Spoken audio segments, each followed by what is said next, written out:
Mm, I was lucky enough to catch your last performance of Delusion in October. It was Oh, fantastic. where Yeah, do you?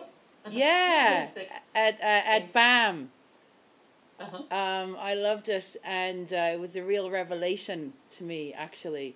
Hmm. And I was chatting to Joe Malilo, Yeah. the executive director of BAM, and Right. he described yourself and Pina Bausch as two legacy artists. Legacy. That sounds like something you'd find in a gated community. Yeah. Legacy artist. I just That's wonder. very nice. It's very kind of him. That's very, very nice. Yeah, I wonder I mean, how. I'm a big Mhm. fan of Pina Bausch. Oh, I'm sure. really? Yeah, Yeah. yeah. Well, I've been looking at her work for a long time, but I wonder how did you feel about being juxtaposed with Pina Bausch's show Full Monde to open the Next Wave Festival at Brooklyn Academy of Music? I wish I'd been able to see it, but I was out of town, Oh, so I didn't really? see it. I know. It was just. I think, in a certain way. Well, I feel lucky to be in New York now because there's a lot of stuff going on, and I often miss it because I'm touring so much. So Right. now there's a festival under the radar, and it's an interesting festival. It's like kind of a little bit messier than you might see at BAM, but it's got great energy, and so I'm gonna have a good time looking at it this month. Oh, fantastic. Brilliant, brilliant. Well, I love the juxtaposition, I have to say. I thought it was wonderful, the two of you side by side in the two theatres in BAM. And also, like, I mean, Delusion, it was just a wonderful multimedia extravaganza, all your own work. It was fabulous, but especially I loved your storytelling, Laurie. Oh, thank. Mhm. Wonderful. And I'm just wondering, like, were those stories you were telling autobiographical or Yes, yes, autobiographical? yes. Really? They're Um, all guaranteed true. Yeah. No, okay. With the exception of the things that the more um, sort of dream-like sections of told by Fenway Bergamot in that lower voice. yeah. But the other ones are like little. It's made of 20 stories, and the other ones are little vignettes of. Well, I've never really used dreams in that obvious a way before. You know, like here's a dream and here's another dream and here's another dream. And I did that just really because um, it strikes me being as being very odd that a third of your time in this world is spent in a delusional state. You know, where you're flying and doing whatever, and and that leaves a pretty big trace. I mean, nobody really knows why we dream, and Mm, there are just a million theories, you know, just to keep from, mysterious locked up secrets to just a mechanical whirring of the brain. It just keeps working, generating meaningless images all night just to stay in shape. mm. But I included those dream things because they kind of fit into this um, way of using imagery and language that I wanted to try, uh, juxtaposing those things. Lovely. So that and also just to be have something more about the illogical way that we get through the world, which is Mm. I don't know, I think probably less than 1% of the decisions that I make are made on the basis of pure logic, Yeah. and they're much more about intuition and and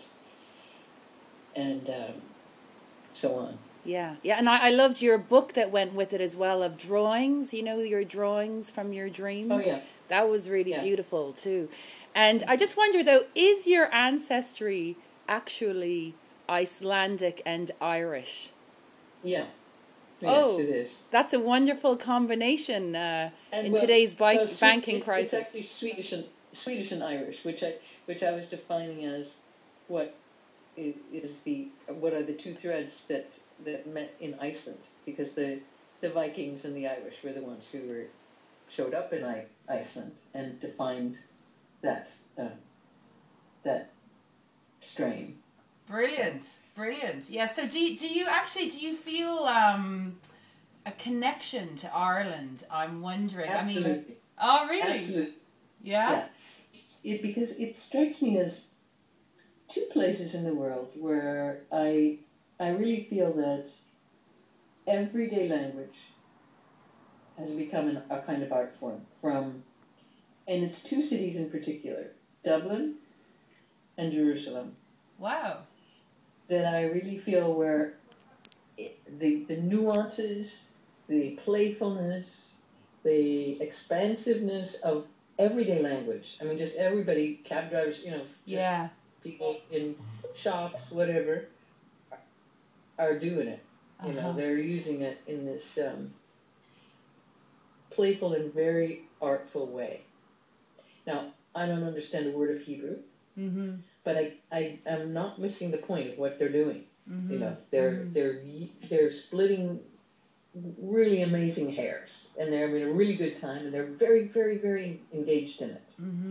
And so, even though I have no idea what they're saying, I can see that it's good. they are deep into it, right? And deep into the intricacies of their language. And so I felt the same in Dublin, that people had this kind of like really joyful, playful wave of even more taciturn people were having fun with it, and I love that that sense of humor, and to me it's the black humor. I'm a dark person, so I love being with people who see that side of the world. Yeah, we love it too. Who aren't drowning in it also. It's one of the things that delusion was based on, because there's quite a bit of sadness in it. It's something that I've tried to keep learning, and something that my Buddhist teacher has told me several times, that this trick of learning how to feel sad without being sad, and to learn what that distinction is, that you don't have to be completely overwhelmed by it, but you can let that sadness fill you at the same time, really feel it, not just let it go by, but really feel it. So delusion, in a way, was trying to use that idea, and through language and images, of really letting sadness, fill the room, and then kind of go, and letting it dissipate and move into something else, and not stay there. Is it kind of a bit of detachment? The detachment thing. Well, I don't. Yeah, a little bit. Yeah. But it's not just kind of like, oh, I'm just feeling it and then it's going to go away. To really let it inhabit you. But not, not kill you. Yeah. Yeah. And be able to just be a little more light with it. That's kind of what I was trying to do with delusion, because I was using some kind of heavy material, my mother's deathbed speech, which was, kind of dark. Well, it was both. It was. I mean, there are very few comedic deathbed scenes, I guess. Where people are just telling jokes. But in her case, I was very struck with the fact that she was kind of addressing in a very formal way, sort of history, her country, where she came from, saying goodbye, kind of almost as if she had a big old-fashioned microphone. I think this, and I wish you all that, and then it would just start breaking apart, and you could feel the language sort of tearing. Mm-hmm. And then she's like at the end kind of talking to the animals on the ceiling, and you realize, whoa, what's going on with this story? How is the story being told? Like watching it being told in a very personal way, and then who's she talking to? Yeah. And so to history, to her children, to animals, kind of to everyone. So it was delusion was a way of trying to figure out how to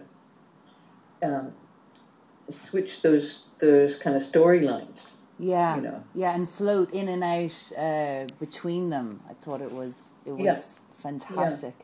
Yeah.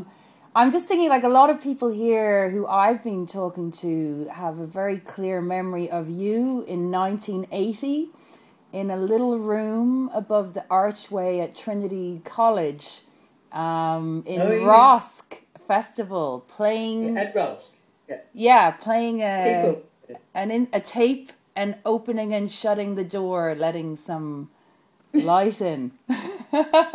Was that your first time to Ireland? Do you remember that? I had been to Ireland when I was 16 or so, and just to look around, and but it was my first time as an artist in Ireland. Right, and it made a huge impression on me. Huge. Really? Yeah. Yeah. Because I felt that I had a lot of rapport. Right. And when you think, okay, I'm part Irish, you're like, okay, what does that mean? It's just, a generation or two doesn't really change people that much. Changes their accent, but it doesn't really change a lot of things. Yeah. That are really basic, to how you look at the world and what's love, what's suffering, what's they get sort of flavored by the culture, but they don't become that different. Yeah, no, exactly. But equally, they say that your performance then actually, I'm quoting some artists, changed the landscape of what was possible for Irish artists. Like it actually, had a huge, great impression on the Irish artists, actually. Was there something about bread? They said something about, was it called bread? Can you remember? No. I was a bit intrigued by that. So in terms of your calling it bread. Yeah? Maybe. Yeah. Excuse me a second. No. Hello. Sorry, my dog. Is that your dog? Yeah, she's here. Amazing. Hello. 13 years old. Oh, brilliant. And I was just listening to your watching the dog concert you did in Sydney on YouTube today. It's fantastic. Yeah, that was a really great that was the most fun I've ever had as a performer. Wow. Yeah. Cool. Amazing. So just to go back, if you're Irish, is it on your father's side that you're? It's on my mother's side. Oh, really? Right. Yeah. Yeah. My father is a Swede. Mm-hmm. And from we don't know where. I mean, his father was from Sweden, and so was his mother. Mm-hmm. And my mother, that's my mother's side, Irish. Okay, and did you investigate that when you were over here and discover your cousins at all, or did you kind of? No, the trail went kind of cold. Right. It's imagine, it's amazing that we live in this so-called information society, and we can only trace like one or two generations back, and then for most people, they don't know where they come from. Yeah, it's such an American story, isn't it? Really. Yeah. It is.